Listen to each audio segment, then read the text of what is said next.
lessons that we can learn and pass on to our children to live happy and abundant lives.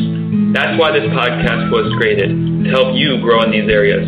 If you aren't already subscribed to the newsletter, go to healthywildandfree.com, click the box at the top right-hand corner to get a free copy of our latest ebook, and you will be subscribed to be notified about future podcasts. Thanks for subscribing and tuning in. Enjoy. Hello, podcast listeners. This is David Benjamin, your host of the Healthy, Wild, and Free podcast. Today we have on the show with us Dr. Joe Kahn. He's a graduate from the University of Michigan School of Medicine and a board-certified cardiologist. He's the director of cardiac wellness at Michigan Healthcare Professionals and serves as a clinical professor of medicine at Wayne State University School of Medicine. He has authored over 150 medical studies and now writes a weekly health blog at mindbodygreen.com. And he is the Holistic Heart Doc for Reader's Digest magazine. And his first book, the Holistic Heart Book, is set to be released this January of 2014 by Reader's Digest Press. You can learn more about Dr. Joe Kahn at Dr. J. Kahn, and that's KAHN.com. I'm going to bring him on the call right now. Dr. Kahn, are you there? Good morning. Good morning. How are you doing today? Excellent. How are you? I'm doing very well. Thanks for taking the time to join us here today. It's a pleasure to talk health all the time. Awesome. The first question I have for you, and this is kind of a question I have for all guests, is how did you kind of initially get into the holistic approach to health as opposed to the traditional allopathic approach? Well, probably been a bit of a rebel at heart, for a long time, and it takes a little of that to question, to wonder, not to mind, to be outside the middle of the circle, wore cowboy boots all the way through training, just didn't mind being a little bit odd, and I don't mean that in any other than a good way for anybody listening, because it's, as they say, swimming upstream is a good thing once in a while. In my own life, I made a decision long ago to become vegetarian for a variety of reasons, much of which were health and new scientific data. And then just along the path of life, because I'm not the youngest, probably one on listening in right now, but just started practicing yoga, some exposure meditation. It all came to fruition about 3 years ago when I decided to get formally trained, and there's one program in the country that has sort of a holistic heart training, but actually through a university for already practicing physicians. And it just led me to read, books and YouTubes and videos and visit centers and talk to other people and just really expanded my scope. And then as I applied it, it was just so much fun to treat people with all the usual things if they needed, but have available so many tools that they responded to and felt so much better with. Mm-hmm.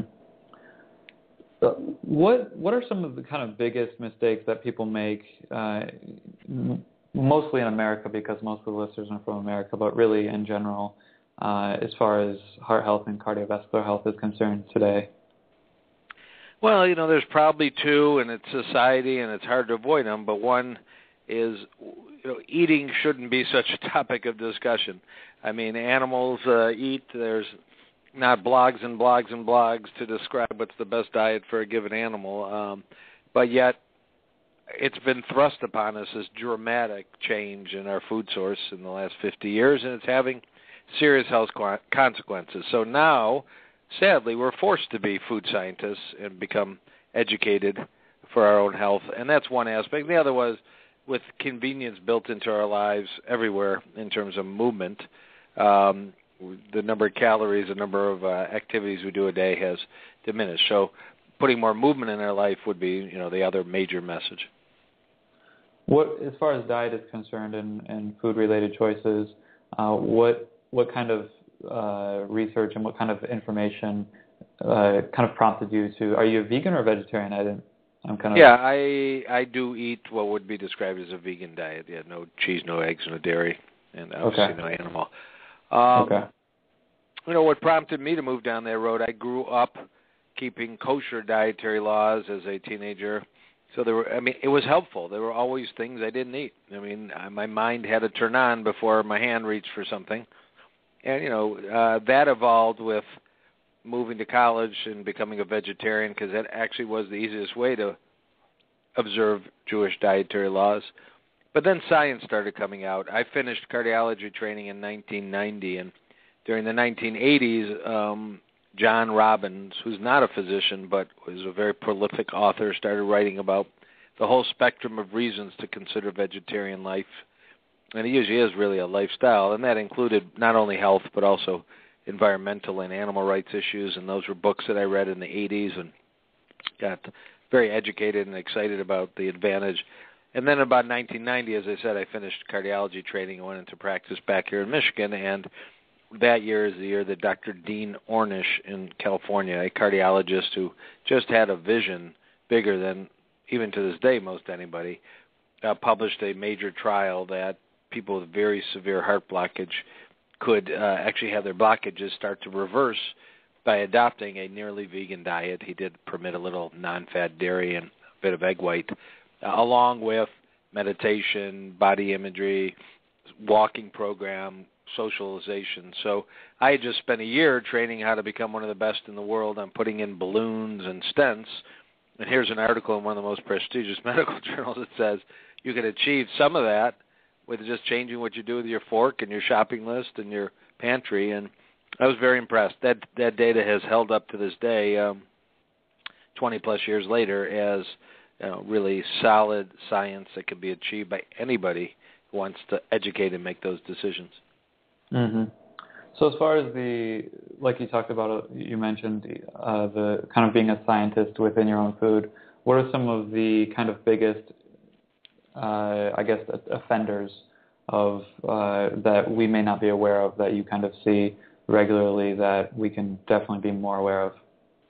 Yeah, the low-hanging fruit, the easiest is what clearly is recognized but a little bit hard to avoid, which is the very high content of sugar, fat, and salt. And those three almost always go together in processed food. So whether it's in a drive-through fast food restaurant, gas station kind of place, unfortunately even hospital vending machines, cafeterias, the last place you should see food that is modified from kind of farmers' origins. But the excess of sugar, salt, and fat, and some of these, like trans fats, that didn't really exist much outside of a few food sources until about 30 years ago. We're eating about 300 to 400 calories a day more than on average about 30 years ago, and much more saturated fat, much more sugar, much more salt. And it's taking a consequence. It's driving the diabetic rate up, our waistline up, blood pressure up, and all the things that follow: cardiovascular disease, risk of cancer. So, as easy as it is to go through a drive-through and feed a family of 4 or 5, for $12 in a bag full of artificial food that's packaged in plastics, which is probably an additional risk, recognizing that's such a unhealthy approach, and going back to, frankly, somewhat more difficult habits of going to the grocery store and the produce store 2-3 times a week, filling our pantry with fresh food, our refrigerator with fresh food, big bowls of soups and salads and stews and casseroles and slow cooking, and making the kitchen kind of come alive again. But that's a challenge. People are time strapped. But if you're looking for optimal health, you've got to take your food budget under control and not leave it to chemists and scientists that are working for big food that really clearly don't give a hoot about the general health of the Western society. All right.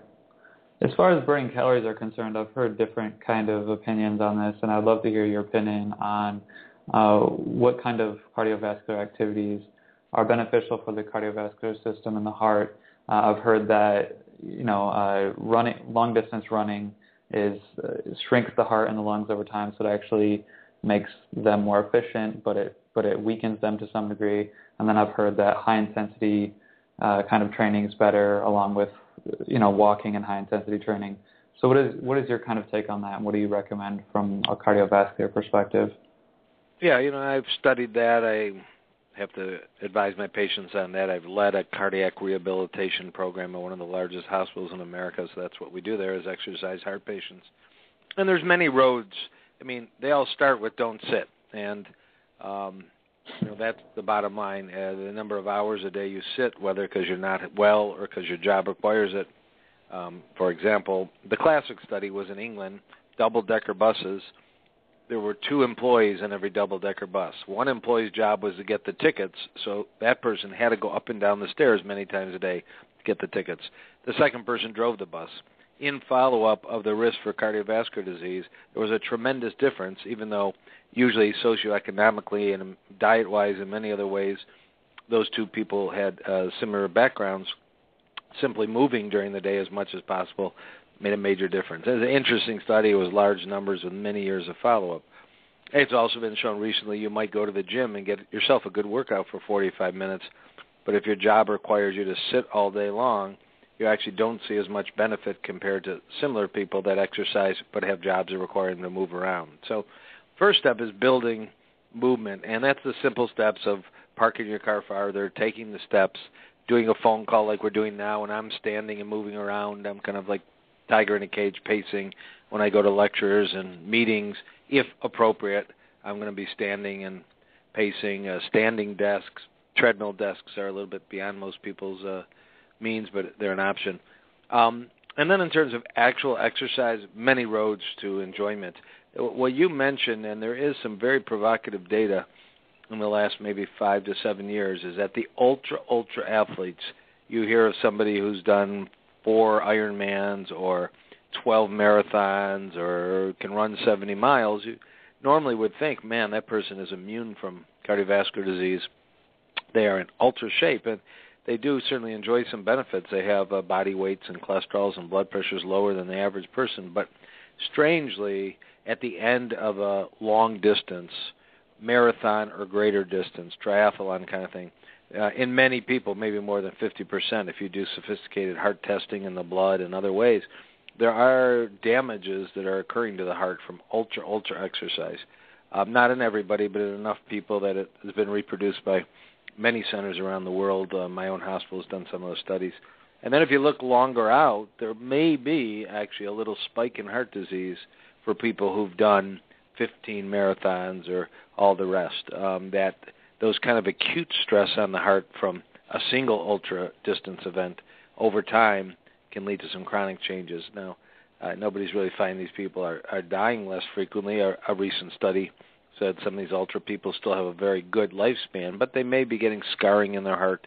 The rate of irregular heartbeats, called fibrillation, may be 4 to 5 times higher in people who participate over and over again. So it's a controversial topic. Runners are really hooked on their long-distance journeys and other athletes of that type, and some of them are very, very good friends of mine.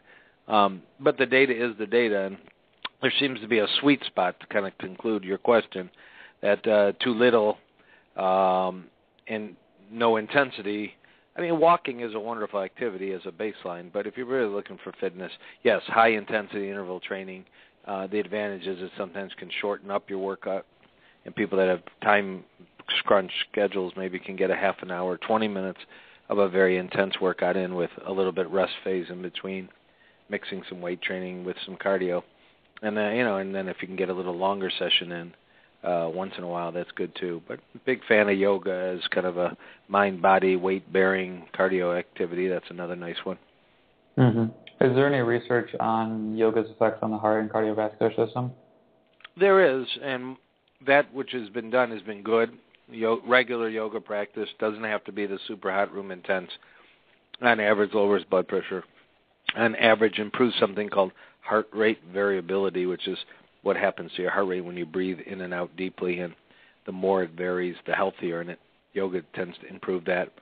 I mentioned that ultra-marathon runners have a spike in atrial fibrillation. The opposite is yoga practitioners have decreased atrial fibrillation. These are research studies and such. So, and then there's the mind benefits of kind of clearing the mind and reducing stress, which are a big deal because stress is so much the reason that we grab for the unhealthy food or the unhealthy drink or cigarette and such. So, for sure. Good database for yoga. Wonderful book called Yoga is Medicine by a physician, published about 5 years ago, that kind of really makes the case. Very cool. So as far as, I think some people, so that's a great understanding of exercise and movement and that kind of thing, and just moving in general is definitely going to be better than being still. But as far as kind of balance is concerned, it's kind of interesting because at one point in my life, I had heart palpitations, and I think I was only 19 or 20 years old at the time. So I was afraid because I was like, what is this shouldn't be happening. I'm young. I thought I was healthy, even though I wasn't eating that healthy, and I didn't really. I understood what health would look like, and I understood what path to kind of take, but I was choosing kind of not to. But for someone that has an underactive heart, what kind of tools or applications or kind of measures would you recommend to them in order to kind of bring up the energy of their heart and cardiovascular system to perform at a more optimal level? Yeah. You need sleep. You need sleep for many functions in the body, but one is cardiac. We've recognized it more in the last 10 years scientifically than before. We've recognized more in the last 10 years that habits at bedtime, bright lights, iPad lights, iPhone lights, and all the rest do stimulate the brain, shut off melatonin, and you don't sleep. So getting habits of avoiding bright lights and avoiding electronic devices before you sleep may help you sleep. During sleep, hopefully about 7 hours, we recharge, and not just in a statement, you rebuild vitamin levels that were depleted during the day. You rebuild antioxidant levels. You repair DNA that got injured during the day from toxins or sunlight or stress or poor food choices. So sleep is essential, and it will undoubtedly lead to better performance in your athletics. A diet low in processed foods and junk and higher in whole foods and plant-based. Many athletes believe they perform better when they go to a largely or ultimate plant-based diet. Rich Roll comes to mind, the ultra athlete, Scott Jurek, Arnstein, a marathoner, who praised how much better they did once they got rid of processed food and meat. There are some supplements, unproven, but so many people respond and say they feel better. Coenzyme Q10. Careful use of creatine may be reasonable and not harmful. But if you really look at the literature, show me what supplements, vitamins, absolutely will improve my marathon performance. And I've been through that literature. You'll find 2 that say coenzyme Q10 is helpful. You'll find 2 that say it isn't. You'll find 3 that say vitamin C is helpful, and you'll find 4 that say it isn't. So, in general, you want to do this through healthy food, organic food. Stay away from pesticides and chemicals that do poison important enzymes in our body as much as possible. Mm-hmm. Are there any specific kind of nutrients that you see as a deficiency or issues that would cause an underactive heart, causing heart palpitations? Well, probably the most helpful treatment, there are estimates that 70 to 80% of Americans are low on magnesium. Magnesium can be measured in the blood, but a very tiny fraction of all the magnesium in the body is in the blood. So even if your blood level is okay, most magnesium's in your bones and inside your cells where it's not easy to measure. 70 to 80% of Americans are low. Magnesium comes from chocolate, coffee, nuts, seeds, greens. So again, we're kind of getting to the healthier, we're not talking garbage chocolate, healthier food sources. But it's very reasonable to take some supplemental magnesium, a vitamin. They're very useful for palpitations. It's always my go-to. It's amazing how many times people come back and say, since you put me on 400 or 500 milligrams of magnesium a day, palpitations are better or gone. But they also say, my migraines are better, I'm pooping better, I don't feel as stressed, I sleep better. If you take magnesium before bedtime, it can have a nice calming effect. Mm-hmm. Yeah, that's at that point in my life, magnesium and just walking more was definitely, that helped me a lot, and they went away just from that. On the you want to check, a cardiologist, as I am trained, is going to check thyroid blood test, potassium blood test, might do an echocardiogram of your heart to make sure valves are good. So those would be, a more complete evaluation. That'd be pretty standard. Mm-hmm. Yeah. On the converse side of things, as far as an overactive heart, faster heart rate, higher blood pressure, and I'll just tell you a quick story. Actually, I've been working out as of late, and I've really been kind of pushing the intensity of my workouts. And about a week ago, my heart rate started kind of speeding up. I woke up with a faster heart rate, and I was like, this is weird because, at one point I had slower heart and a kind of a weaker heart. Now it feels like my heart's working too hard. So I would imagine, obviously, overworking your body can affect your heart in a negative way. But are there some differences beyond the diet-related differences that would cause the heart to kind of race faster and higher blood pressure, kind of out of the blue, even if you're healthy? The obvious ones would be Red Bull, AMP, caffeine. In general, there's nothing wrong with coffee and tea. In fact, they're proven to be some of the, certainly green tea, black tea, some of the healthiest substances to have in your diet on a regular basis for heart, cholesterol, and cancer prevention. But some people are sensitive, so no reason to drink energy drinks. They're not healthy. They're not very pure. Now, beyond that, I don't know that I'd identify a food group that would probably drive the heart rate up. Being dehydrated, which is another common situation that people don't drink enough during the day, and I'm a big fan of filtered water, or whether it's reverse osmosis or spring water or whatever. We got a lot of toxins in our world nowadays, and paying a few more dollars to make sure you're getting most of your sources in your body as pure as possible is sensible to me. So, getting enough sleep. If you shortchange, if you're shooting for 7 hours sleep at night, but due to a variety of circumstances you only got 4.5 or 5, and you're planning a big workout that day, very often your resting heart rate's 8 to 10 beats higher than average, and you're going to poop out quicker. And as I said, it probably relates to inadequate time to repair and restore during the night. Gotcha. As far as vegan heart health is concerned, I'm mostly, for the most part, vegan with my diet. Actually, I probably went about a month or 2 months. It's probably been 2 months, no meat. And then I had a little bit of cheese. And then yesterday, because my heart rate has been elevated, I had a few eggs just because I think I may have a vitamin D deficiency, which is a catalyst for calcium and phosphorus absorption. So can you talk a bit about how